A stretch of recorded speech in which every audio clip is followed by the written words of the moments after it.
वंदे मातरम दोस्तों। Maverick geopolitics के आज के सेशन में आपका बहुत बहुत स्वागत है। चैनल को लाइक शेयर और सब्सक्राइब करना मत भूलिएगा। दोस्तों, आज हम किसी एक कंट्री की बात नहीं कर रहे हैं। आज हम मिक्स एंड मैच करके दुनिया के सिस्टम के कोलैप्स की बात थोड़ा करेंगे।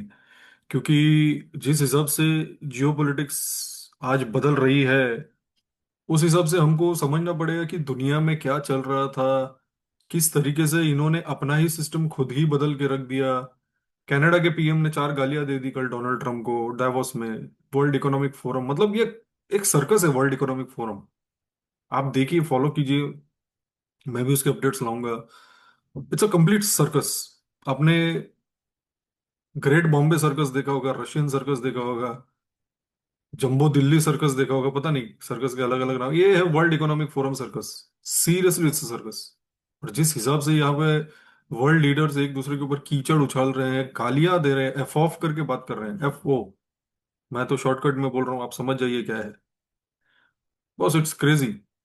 एनीवेज, चलिए थोड़ा थोड़ा करके समझते हैं कि कहाँ से ये वर्ल्ड ऑर्डर्स चेंज हो रहे हैं, क्या इसका इम्पैक्ट है। आज का दोस्तों सवाल ये नहीं है कि इंटरनेशनल लॉ क्या कहता है। आज का सवाल ये है कि पावर किसके हाथ में है और उसका वो कैसे इस्तेमाल करता है, अपना डंडा किस तरीके से चलाता है। और जब पावर बोलता है तो आप जानते हैं, लॉ तब चुप हो जाता है। जिसकी लाठी है उसी की भैंस है। आज की पॉलिटिक्स एक नए फेज में एंटर कर चुकी है दोस्तों, जहां पे यारी दोस्ती का कोई कंसेप्ट ही नहीं रहा। पावर ऑफ लॉ को रिप्लेस कर दिया है लॉ ऑफ पावर से। जो स्ट्रांग है वो रूल लिखेगा, और जो वीक है वो जस्टिफाई करेगा। उसको सहना है। ये कोई थियरी नहीं है दोस्तों, ये आज एक ग्राउंड रियलिटी है। अब ट्रम्प का माइंडसेट देखो आप कैसा है। एक ऐसी सोच जिसमें लीडर ये मानता है कि अगर कोई कंट्री ये कर सकती है तो मैं भी कर सकता हूं, और मैं ज्यादा बेहतर तरीके से कर सकता हूं। मेरी इकोनॉमी सबसे बड़ी है, मेरी मिलिट्री सबसे पावरफुल है। बहुत बढ़िया, अच्छी बात है। मल्टीलेटरल इंस्टीट्यूशंस पर मेरा इन्फ्लुएंस है, तो फिर मुझे कौन रोकेगा। ग्रीनलैंड का इशू सिर्फ जमीन का इशू नहीं है दोस्तों, ये एक माइंडसेट का इशू है। मैसेज सिंपल है, या तो डील करो या फोर्स के लिए रेडी रहो। ये बात डरावनी इसीलिए है क्योंकि ये 2026 का नैरेटिव है, ये 1826 का नैरेटिव नहीं है जहां पर ये सब चलता था। ये 2026 में अचानक से इन्वेंट हो गया डोनाल्ड ट्रंप के आने के बाद। आज डिप्लोमेसी को डोनाल्ड ट्रंप के अंदर एक वीकनेस माना जा रहा है। नेगोशिएशन को एक डरपोक की नीति कहा गया है। डायलॉग को डीले टैक्टिक बोला गया है। कि तुम अगर डायलॉग की बात कर रहे हो तो मतलब तुम डिले करना चाहते हो, मैं जो बोल रहा हूँ वही तुमको सुनना है, वरना तुम डिले कर रहे हो। फोर्स को फाइनल सोल्यूशन बोला गया। ये सिर्फ एक कंट्री नहीं कर रही, ये पैटर्न है। रशिया वही कर रहा है, चीन वही कर रहा है, अमेरिका वही कर रहा है, बट ऑब्वियसली बस सबके तरीके अलग हैं, स्टाइल्स अलग हैं। पता नहीं भारत कब करेगा, भारत कब असर्टिव बनेगा। मैं तो चाहता हूँ भारत भी यही करे।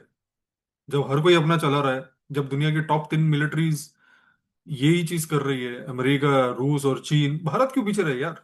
हम क्यों हमेशा सबड्यूड तरीके से पीछे रहें और ये सोचें कि world order rule of law से चलेगा। नो, जिसकी लाठी है उसी की भैंस है। तुम रीजनल पावर बनो ना।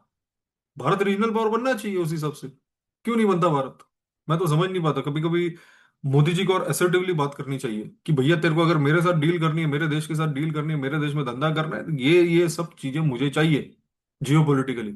तू नहीं देगा, बस गेट आउट। पता नहीं, शायद योगी जी जब पीएम बने तब ये सब पॉसिबल हो। Let's see, let's wait for the time. आज दोस्तों बॉम्ब नहीं गिर रहे हैं, आज टैरिफ्स गिर रहे हैं बॉम्ब की तरह। अगर तुम मेरी बात नहीं मान रहे हो तो मैं 200 टक्का टैरिफ लगाऊंगा। फ्रांस को कह दिया ना, फ्रांस फ्रांस के वाइन और बियर पे अमेरिका ने 200 टक्का टैरिफ लगा दिया है। क्योंकि फ्रांस ये बोल रहा था कि ग्रीनलैंड को लेकर अमेरिका एक्शन नहीं ले सकता। तो 200 टक्का टैरिफ तेरे पर। ले भाई मैक्रो, कर ले जो तुझे करना है। और अगर तुम इनविटेशन रिजेक्ट कर देते हो तो इकोनॉमिक पनिशमेंट।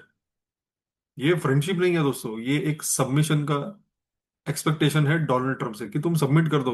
मैंने जो तुम्हें कहा है वही तुम्हें करना है, अगर तुमने वो नहीं किया टैरिफ लगेगा, तुम पे बॉम्ब गिरेगा। भारत को देखिए, टैरिफ लगा, प्रेशर बना, भारत ने लेकिन कोई ड्रामा नहीं किया। भारत ने अपनी नीति बदली, ऑल्टरनेट मार्केट्स ढूंढे, ऑस्ट्रेलिया से बात की, अफ्रीका से बात की, नए ट्रेड रूट्स ढूंढे, मल्टीपल पार्टनर्स ढूंढे। मैसेज बहुत ही क्लियर था दोस्तों। अमेरिका पे डिपेंडेंसी कम करो, रेजिलियंस बढ़ाओ। और भारत ने ये बहुत बढ़िया तरीके से किया है। दोस्तों, दुनिया जो है वो आइसोलेटेड आइलैंड्स में नहीं चलती। एक ऑटोमोबाइल का एक कंपोनेंट होता है, वो 3-4 बार बॉर्डर क्रॉस करता है। से कनाडा यूएस, कनाडा यूएस, ऐसे 2-3 बार होके देन वो पूरा का पूरा कार असेंबल होता है। इस पूरे सिस्टम की फाउंडेशन थी ट्रस्ट, यकीन। लेकिन ये ट्रस्ट तो अब खत्म हो चुका है। सिस्टम कोलैप्स कर रहा है। आज प्राइसेस बढ़ेंगे, मैनेज हो जाएगा। आज की अगर बात है, अगर प्राइस बढ़ेंगे, ये सब ऑटो कंपोनेंट्स का ही अगर हम देखें, आज प्राइस बढ़ेंगे, वो मैनेज हो जाएगा। लेकिन रियल डैमेज आपको 5 साल के बाद दिखेगा, 10 साल के बाद दिखेगा, जब कोई नया लीडर कहेगा लेट्स नॉर्मलाइज रिलेशंस। कोई एक नया लीडर आएगा ना ट्रम्प के बाद, वो कहेगा चलो यार भूल जाओ पुरानी बातें। शायद डेमोक्रेट्स आ जाए अगले अगली बार, वो कहेंगे भाई भूल जाओ ये सारी बातें, वो एक पगला रिपब्लिकन था, उसको हटाओ अपने जहन से, लेट्स नॉर्मलाइज रिलेशंस। लेकिन फिर पता नहीं क्या होगा। शायद दुनिया गारंटी मांगेगी भैया आप लिखित में दो कि तुम वही सारे तंटे नहीं अपनाओगे हमारे साथ। वर्ल्ड लीडर्स दोस्तों प्राइवेट में बात इसीलिए करते हैं क्योंकि सब कुछ पब्लिक नहीं होता। पर जब प्राइवेट मैसेजेस पब्लिक वेपन बन जाते हैं, तो कोई बात ही क्यों करे। मैं किसकी बात कर रहा हूँ शायद आप समझ गए। मैं मैक्रो की बात कर रहा हूँ, जिसका पब्लिक में चैट ओपन कर दिया डोनाल्ड ट्रंप ने। मतलब ये क्या नीति है यार। वो आपको यारी दोस्ती में बात कर रहा है, और आपको वो बोल रहा है कि ठीक सॉरी, कि तुम ग्रीनलैंड का मसला हाल फिलहाल वैसे ही रहने दो, हम लोग ईरान में कुछ देखते हैं। मतलब यार, if he is texting you और वो आप ओपन कर देते हो। ट्रस्ट डिप्लोमेसी का ऑक्सीजन होता है, और उस ऑक्सीजन को कट कर चुका है डोनाल्ड ट्रंप। थोड़ा देखते हैं यूके मॉरिशियस डिएगो गार्सिया में क्या हुआ है। यहां पर अगर आप देखें, लॉ वर्सेस पावर का परफेक्ट केस स्टडी है दोस्तों ये केस टेक्स्ट बुक एग्जाम्पल है कि कैसे इंटरनेशनल लॉ और रॉ पावर के बीच का बैलेंस आज की दुनिया में टूट चुका है। यूके ने आईसीजे यानी इंटरनेशनल कोर्ट ऑफ जस्टिस का ऑर्डर फॉलो किया। कोर्ट ने क्लियर कहा था चैगोस आइलैंड पर यूके का सोवरेंटी क्लेम वैलिड नहीं है। मतलब वो यूके की जमीन नहीं है, इसलिए सोवरेंटी वापस जानी चाहिए मॉरिशस को, उसकी ओनरशिप। और यूके ने क्या किया? यूके ने कहा ठीक है, कानून कहता है तो हम मानते हैं। सोवरेंटी फॉर्मली ट्रांसफर कर दी गई, आइलैंड्स लीगली मॉरिशस के हो गए। लेकिन यहां स्टोरी खत्म नहीं होती। यूके ने एक स्मार्ट बट लॉफुल कॉम्प्रोमाइज किया। उन्होंने कहा सोवरेंटी आपकी, लेकिन डियोगो गार्सिया जो स्ट्रेटेजिक बेस है उसको हम लीज पर रखेंगे। और ये कोई शॉर्ट टर्म डील नहीं थी दोस्तों, 99 ईयर्स की लीज। इस लीज के थ्रू डिएगो गार्सिया पर US UK military base operational रहा। इंडियन ओशन का स्ट्रेटेजिक बैलेंस कहीं ना कहीं मेंटेन हुआ, आप बोल सकते हो ऐसा। इंटरनेशनल लॉ भी फॉलो हुआ, सिक्योरिटी इंटरेस्ट भी प्रोटेक्ट हुए। और इसके बदले यूके हर साल hundreds of millions of pounds Mauritius को पे करता रहा। कल तक इस डिसीजन को बोला जा रहा था रिस्पॉन्सिबल डिप्लोमेसी है ये यूके की, रूल बेस्ड ऑर्डर है वर्ल्ड का, लॉ प्रो स्ट्रेटेजी का बैलेंस है ये सब। एलाइज ने बोला good decision, mature handling, international norms respected. यानी जो चीज लॉ फॉलो करती है, जो सिस्टम को रेस्पेक्ट करती है, वो कल तक मॉडल डिसीजन थी। तो आज वही डिसीजन स्टूपिड कैसे हो गया? डोनाल्ड ट्रंप ने कह दिया ना कि तुम स्टूपिड हो। आज नैरेटिव बदल दिया चचा डोनाल्ड ट्रंप ने। आज कहा जा रहा है कि ये डिसीजन वीक डिसीजन था, ये स्टूपिडिटी थी आपकी, कि जमीन दे दी, फोर्स यूज नहीं की। फोर्स करके आपको जमीन भी ले लेनी चाहिए थी। और डियोगो गार्सिया तो आपका ही था। मतलब मैसेज क्लियर है दोस्तों। अगर कोर्ट बोले और तुम मान लो तो आप वीक हो। अगर मिसाइल होती और उसे यूज कर लेते तो आप स्ट्रांग हो। ये सिर्फ यूके का इंसल्ट नहीं है दोस्तों, ये इंटरनेशनल लॉ का पब्लिक ह्यूमिलिएशन है। इज्जत उतार रहा है डोनाल्ड ट्रंप। आज का नैरेटिव ये बन चुका है, कोर्ट का ऑर्डर मानना कायरता है, नेगोशिएशन यानी lack of will, legal process यानी डिले टैक्टिक। उसी के ऑपोजिट, विपरीत, फोर्स यूज करो और लीडरशिप दिखाओ, धमकी दो और अपनी ताकत दिखाओ। टैरिफ या मिलिट्री प्रेशर जो है वो स्मार्ट स्टेट क्राफ्ट है। यही रीजन है कि आज लीडर्स ओपनली कह रहे हैं कोर्ट्स मैटर नहीं करते, डिप्लोमेसी मैटर नहीं करती, पावर ही सब कुछ है। मेरे पास लाठी है तो मेरी भैंस मेरी ही होगी, कर ले जो तुझे जो करना है। इस केस को ग्रीनलैंड से इसीलिए जोड़ा जा रहा है दोस्तों, क्योंकि दोनों जगह सेम लॉजिक अप्लाई हो रहा है। यूके ने फॉलो किया लॉ, गलती हो गई यूके से, ऐसा यूएस कहता है, डोनाल्ड ट्रम्प कहता है, नॉट यूएस। पता नहीं, ये तो अलग ही दुनिया में चलता है, यूएस से कंप्लीटली अलग इसकी अपनी नीति चलती है, ट्रम्प नीति। ग्रीनलैंड में लॉ फॉलो करना अननेसेसरी है, फोर्स या थ्रेट ज्यादा इफेक्टिव है, ऐसा डोनाल्ड ट्रम्प का मानना है। यानी एक साइड पे मैसेज ये है कि लॉ फॉलो मत करो वरना वीक लगोगे। इसका सबसे खतरनाक इफेक्ट क्या है दोस्तों?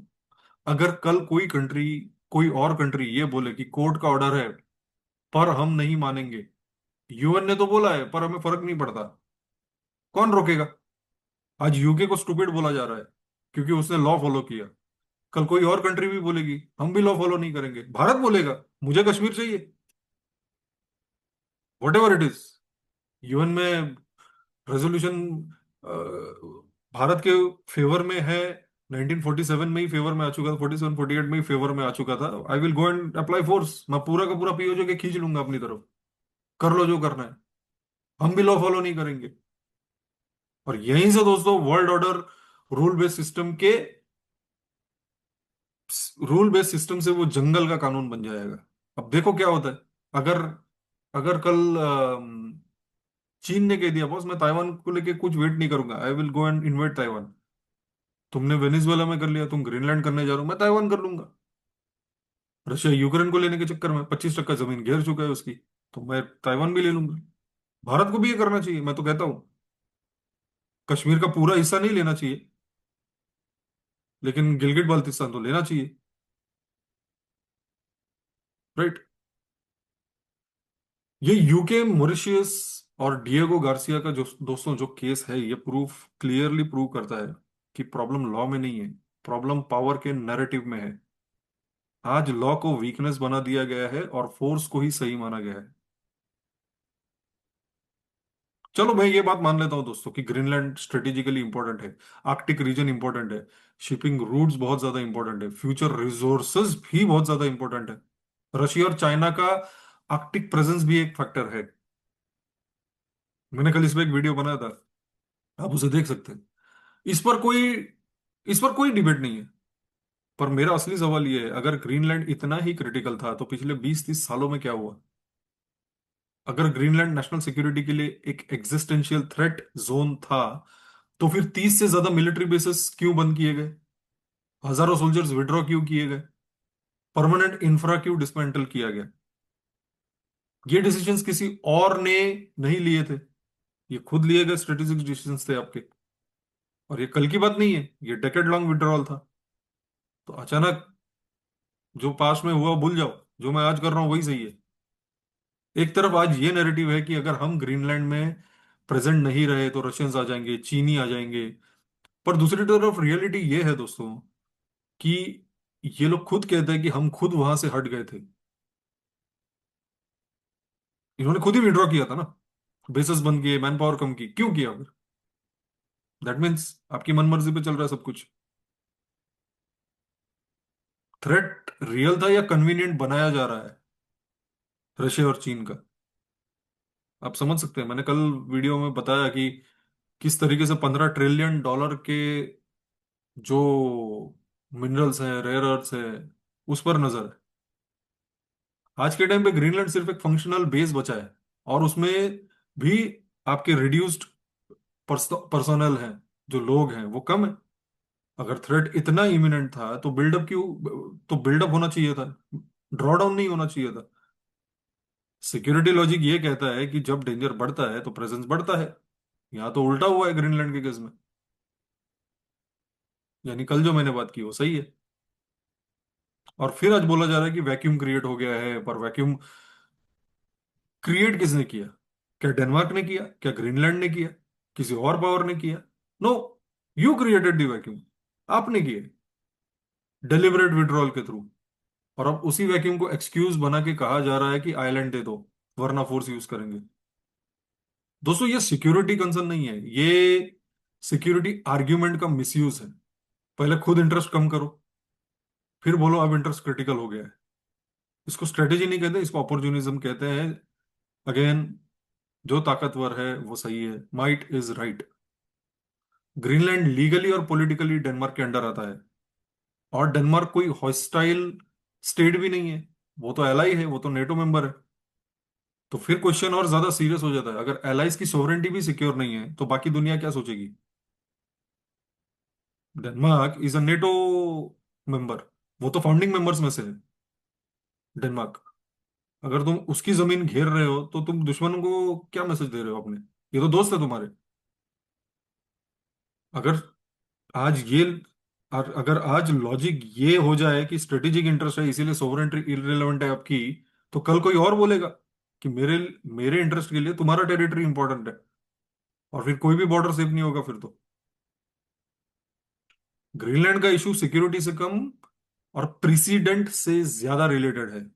मैसेज ये नहीं दिया जा रहा कि हम सिक्योरिटी चाहते हैं, मैसेज ये दिया जा रहा है कि हम जब चाहे इंटरेस्ट डिफाइन करेंगे और जब चाहे रूल्स बदल देंगे। यूएन का काम पीस मेंटेन करना है, पर यूएन के पास लेवरेज ही नहीं है। और जब रेफरी के पास विसल हो पर पावर ना हो, बस इट्स अ स्ट्रीट फाइट। तो स्ट्रीट फाइट हो जाएगा ना, कोई भी आके लड़ेगा। अब देखो चीन क्या करता है। चीन बहुत आराम से शांति से ये सब देख रहा है। 9 डैश लाइन या साउथ चाइना सी और ताइवान में डेफिनेटली चाइना कुछ ना कुछ करेगा। वो तो भारत में ही परसों चिकन स्नैक में बांग्लादेश ने चाइनीज डिप्लोमेट को वहां पे वहां की सैर कराई है। ऑब्वियस, धीरे धीरे चीन भी यही बोलेगा, भाई मैं तेरी जमीन देख रहा हूँ, इट्स नॉट रॉन्ग, भारत को भी देखना चाहिए। उसी हिसाब से भारत को भी बोलना चाहिए श्रीलंका तो मेरी जमीन है, मैं तो रामायण टाइम से श्रीलंका, यू नो श्रीलंका में रावण का वास था। और जिसने और श्री राम ने जब रावण का हरण किया, रावण मेरे लंका मेरे अंडर फिर होने चाहिए। उस हिसाब से Bangladesh is part of greater Bharatvarsh, Pakistan भी, ईरान तक। फिर तो भारत को भी क्लेम करना चाहिए। अखंड भारत का यही सब पार्ट है ना। हम तो ईरान तक फैले हुए थे, क्लेम करें। जब सब कुछ सही है तो हम भी सही है। No one should question us. आज एक पैरेलल सिस्टम बन गया है दोस्तों। Invite only votes, selective participation, power based decision, जो साथ है वो सेफ है, जो डिसएग्री करे उनको पनिश करो। ये मल्टीलैटरलिज्म नहीं है, ये एक क्लब पॉलिटिक्स है। मतलब आप अगर कोई क्लब में गए हैं जहाँ पे पत्ते खेले जाते हैं, वो बोलता है ये मेरा पहचान वाला है, ये मेरा दोस्त है, आज टेबल पे मैं इसे बिठाऊंगा। ये मेरा दुश्मन है, कल इसने मेरे साथ तू मैं किया था, इसको हटा दो। क्लब पॉलिटिक्स है दोस्तों। चीन भी दोस्तों कहीं ना कहीं यही करता है, लेकिन फर्क इतना है कि वो शोर नहीं मचाता। Quiet pressure, silent punishment. Taiwan अगर आपने बोल दी तो ट्रेड बंद, बॉर्डर बोल दो, प्रेशर।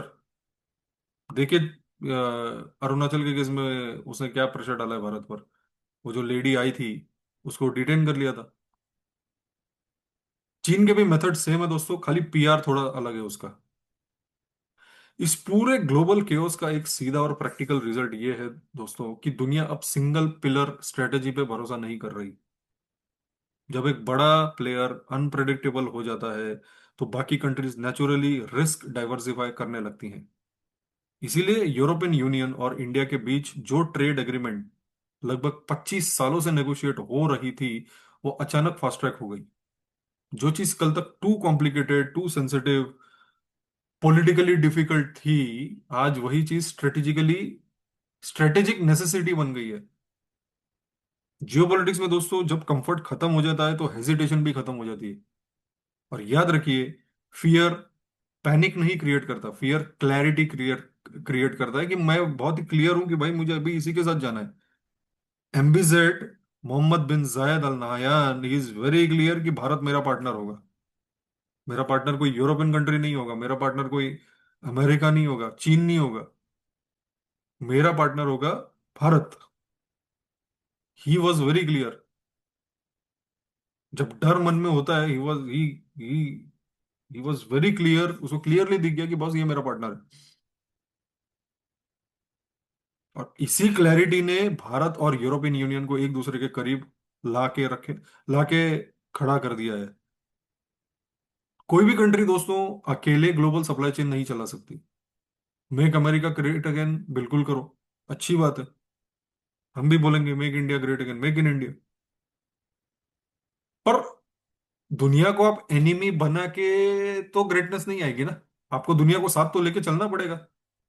आप ये नहीं बोल सकते कि भाई मेरा सप्लाई चेन रेजिलिएंट है, मुझे दुनिया में क्या चल रहा है उससे फर्क नहीं पड़ेगा। बिल्कुल फर्क पड़ेगा। आप बोल रहे हो अमेरिका में बनाओ, कैसे बनेगा अमेरिका में? अमेरिका में फैक्ट्रीज ही नहीं है। अमेरिका का जो लेबर है वो क्या फैक्ट्रीज में आके काम करेगा? नो।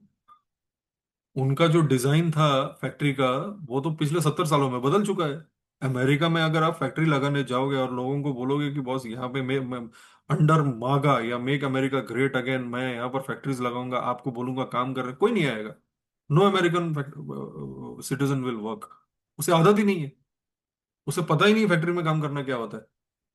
डेट्रॉइट में फैक्ट्री है जहां पर कार मैन्युफैक्चर होते हैं, बट देन दैट्स दैट। आप क्या डेट्रॉइट में सारे इंडस्ट्रीज थोड़ी लगा सकते हो? वो तो एक कार मैन्युफैक्चरिंग हब है।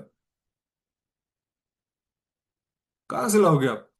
अच्छी बात है, करके देखो। आपको लगता है अगर आपका सप्लाई चेन दुनिया से अलग है? No boss. कल चल के अगर आप फैक्ट्री लगाओगे यूएस में, आई एम श्योर उसमें चाइनीज वर्कर्स जाएंगे, इंडियन वर्कर्स जाएंगे। They are going to run your factories. तो फिर उनको नौकरी कहाँ मिली है जो जिन अमेरिकन की आप बात कर रहे हो? क्योंकि they are extremely high in cost. और फिर मैन्युफैक्चरिंग का एक डर्टी एग्जांपल भी है। Dirty example in the sense एक रेसिड्यूअल जो जो गंदगी होती है एक फैक्ट्री को चलाने की, उसको आप क्या अमेरिका में रहने दोगे उस गंदगी को? वो गंदगी नहीं होना है अमेरिका में, इसीलिए तो आपने सारी फैक्ट्रीज चाइना में मूव की है। It's very confusing what you want to achieve Mr Donald Trump. आप करना क्या चाहते हो? पावर तो जरूरी है, पर रेस्टोरेंट उससे ज्यादा जरूरी है मेरे ख्याल से। थोड़ा सा रेस्टोरेंट दिखाना चाहिए चाचा डोनाल्ड ट्रंप को। बहुत ज्यादा फुदक रहे हैं। वो फुदकन उनकी वो उनका फुदकना इसीलिए भी है क्योंकि नवंबर में मिड टर्म इलेक्शंस हैं एंड ही इज फियरिंग अगर उसने कोई सिग्निफिकेंट अचीवमेंट नहीं की, डेमोक्रेट्स उसको खा जाएंगे, उसका इम्पीचमेंट हो जाएगा, उसको अपने देशवासियों को दिखाने के लिए कुछ नहीं होगा। That is why all these tantrums. Donald Trump नहीं है, डोनाल्ड टैन ट्रंप है वो। आज जो ट्रस्ट टूट रहा है उसे रीबिल्ड करना बहुत मुश्किल होगा। देखिए कैसे मैनेज करता है US. It's going to be interesting times. Davos में जो वर्ल्ड इकोनॉमिक फोरम है, इट्स एन इंटरेस्टिंग इवेंट। मतलब वर्ल्ड बिजनेस लीडर्स जाते हैं, वर्ल्ड पॉलिटिकल लीडर्स जाते हैं। सारा पॉलिटिक्स हो रखा है दोस्तों, खिचड़ी है वहां पे। लाऊंगा मैं आपके लिए अपडेट्स वहां से। यहीं पर आज के सेशन का हम अंत करते हैं दोस्तों। थोड़ा विराम देते हैं अपने डिस्कशन को। चैनल को लाइक शेयर और सब्सक्राइब जरूर कीजिए दोस्तों। जय हिंद, भारत माता की जय।